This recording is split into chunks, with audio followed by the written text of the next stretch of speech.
Hi guys, welcome to my channel. तो आज हम स्टार्ट करने वाले हैं अजीवी कारकों के प्रति अनुक्रिया। तो ये जो पैरा है वो ज़्यादा इम्पोर्टेंट नहीं है, मैं आपको बता रही हूँ इस पैरा में क्या है।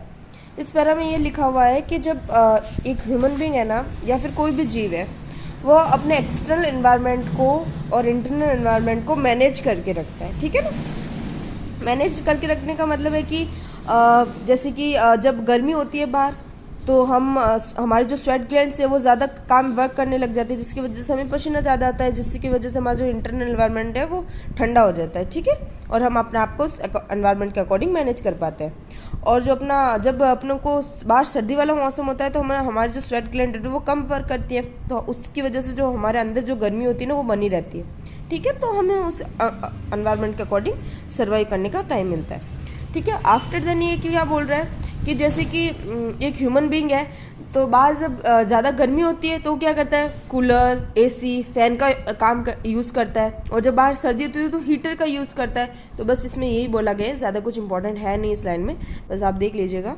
उसके बाद में व्यक्ति समस्थापन कार्य के साधनों के बजाय कृत्रिम सही है साधनों द्वारा हासिल किया जाता है। कृत्रिम में तो है सब, हीटर, कूलर, एसी, फैन, तो हम कृत्रिम माध्यम का यूज़ कर रहे हैं। उसके बाद में 2 टाइप्स का होता है, नियमन करना और संरूपण रखना। नियमन करना मतलब रेगुलेट्स मतलब जो एक्सटर्नल इन्वायरमेंट के अकॉर्डिंग अपने आप को चेंज करना, इंटरनल इन्वायरमेंट को मैनेज करके रखना। नियमन कर देते हैं, जो नहीं कर पाते उसको कन्फर्मर्स बोलते हैं।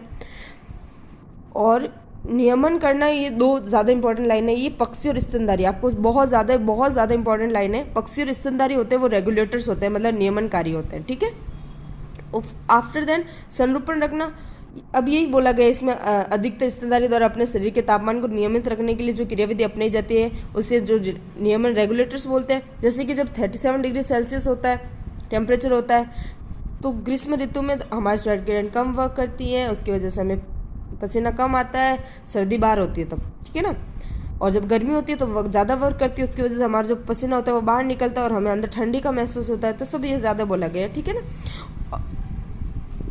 आफ्टर देन संरूपण रखना क्या, प्राणियों की बहुत बड़ी संख्या और लगभग सभी पौधे स्थिर आंतरिक पर्यावरण नहीं बनाए रख सकते। जो पौधे होते हैं और जो बहुत सारे प्राणी होते हैं वो कन्फर्मर्स होते हैं, मतलब इंटरनल एक्सटर्नल एनवायरनमेंट को मैनेज नहीं कर पाते, रेगुलेट नहीं कर पाते। उनके शरीर का तापमान परिवेशी तापमान के अनुसार बदलता रहता है। ठीक है। जलीय प्राणियों में शरीर के तरल की प्राथमिक सांद्रता परिवेशी जल की प्राथमिक सांद्रता के अनुसार बदलती रहती है। ये प्राणी और पादप संरूपी कन्फॉर्मर्स कहलाते हैं। ठीक है। जीव के लिए स्थिर आंतरिक पर्यावरण को लाभ को देखते हुए हमें यह अवश्य पूछना चाहिए कि संरूपी विकसित होकर नियामक क्यों नहीं बनते। मतलब ये लाइन अपने ये बोल रही है कि जो कन्फॉर्मर्स है, जो संरूपण है, वो नियामक क्यों नहीं बने, रेगुलेटर क्यों नहीं बने, मतलब जो इंटरनल एक्सटर्नल एनवायरनमेंट को मैनेज क्यों नहीं कर रहे हैं। ठीक है। और बोल रही, और कितने जो वास्तव में इसे खरीद सकते हैं। बहुत से लोग गर्मी के महीनों में केवल पसीना निकाल देते हैं और सब ऑप्टिमम निष्पादन से ही संतोष कर देते हैं। बहुत से जीवों के लिए ताप नियमन सब ऑप्टिकल ऊर्जा के संदर्भ में खर्चीला है, मतलब जो अपने जो कूलर, एसी यूज़ करते हैं बहुत महंगा पड़ता है ना, इसलिए ये बोल रहे हैं। ठीक है। ये बात मंजूरी सृष्टि गुंजन पक्षी जैसे छोटे प्राणियों के मामले में विशेष रूप से सच है। ताप हानि या ताप लाभ पृष्ठ क्षेत्रफल का प्रकार्य है, ये बहुत इंपॉर्टेंट लाइन है। ताप हानि और ताप लाभ पृष्ठ क्षेत्रफल का कार्य है। ठीक है। चूंकि छोटे प्राणियों का पृष्ठ क्षेत्रफल उनके आयतन की अपेक्षा ज़्यादा होता है, मतलब जो सरफेस एरिया है ना वो उनके वॉल्यूम के अकॉर्डिंग ज़्यादा होता है। ठीक है। इसलिए जब बाहर ठंड होती है तो उनके शरीर की ऊष्मा बहुत तेजी से कम होती है। आप देख लेना, सरफेस ज़्यादा है, मतलब सरफेस एरिया ज़्यादा है, तो जब बाहर ठंडी होगी तो ज़्यादा सरफेस एरिया से ज़्यादा पसीना बाहर निकलेगा। ठीक है ना।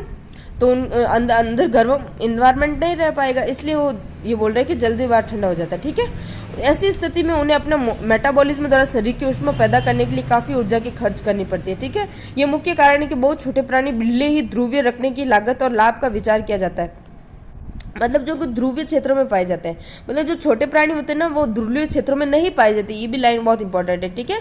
छोटे प्राणी ध्रुवीय क्षेत्रों में नहीं पाए जाते क्योंकि जो उनका जो पृष्ठ क्षेत्रफल है, सरफेस एरिया ना वो ज़्यादा होता है वॉल्यूम के बजाय। ठीक है ना। जिसके जो पसीना होता है वो जल्दी से बाहर निकलता है और वो ठंडी में रह नहीं पाते, सर्वाइव नहीं कर पाते। ठीक है।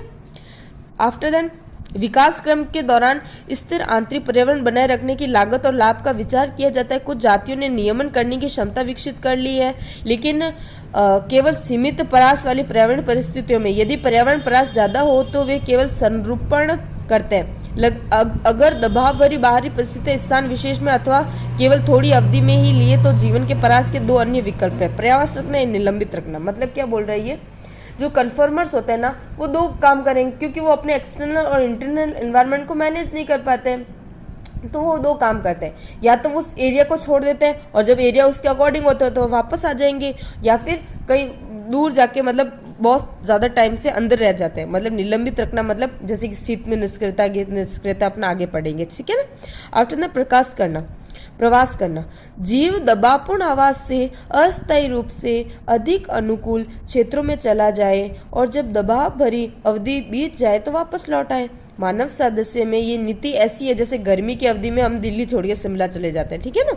अनेक प्राणी विशेषतः पक्षी शीत ऋतु के दौरान लंबी दूरी का प्रवास करके अधिक अतिथि अनुकूल क्षेत्रों में चले जाते हैं। प्रत्येक शीतकाल में राजस्थान स्थित प्रसिद्ध केवला देवी राष्ट्रीय उद्यान, भरतपुर, साइबेरिया अनेक अधिक ठंडे क्षेत्रों में आने वाले प्रवासी पक्षियों के अतिथि के रूप में स्वागत करते हैं। मतलब जो केवला देवी राष्ट्रीय उद्यान है भरतपुर में, वहाँ पे हर साल बहुत सारे साइबेरिया से पक्षी आते हैं, क्योंकि उनको है ना रिप्रोडक्शन के लिए अनुकूल एनवायरनमेंट नहीं मिल पाता साइबेरिया में, इसलिए वो भरतपुर में आते हैं, ठीक है।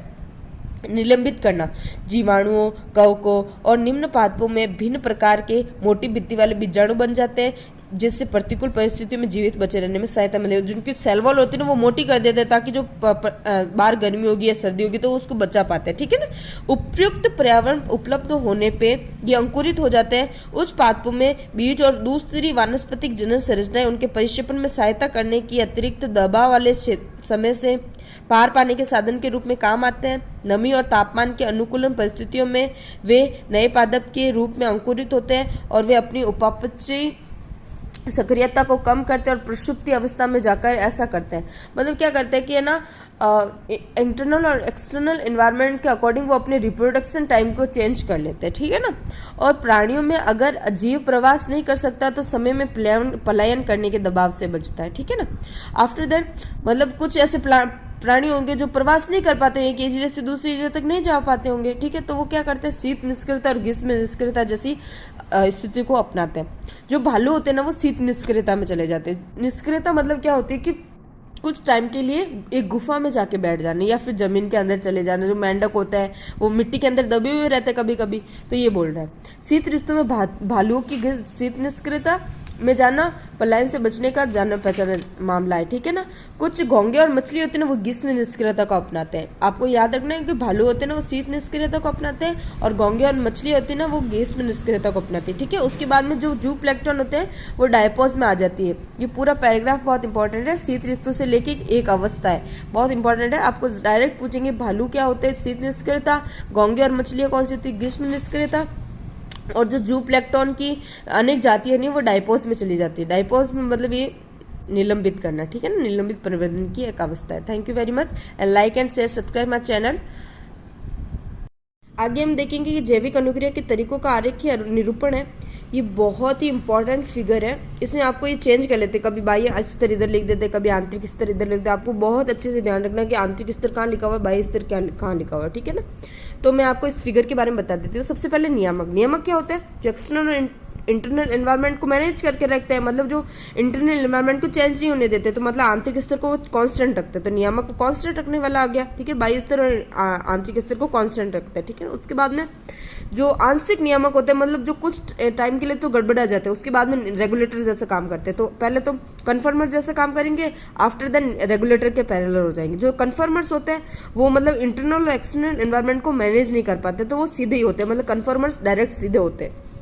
तो ये आपको बहुत इंपॉर्टेंट फिगर है, आपको ध्यान रखना है, ये बहुत ज़्यादा पूछा जाता है। Thank you very much and like and share subscribe my channel. Thank you very much.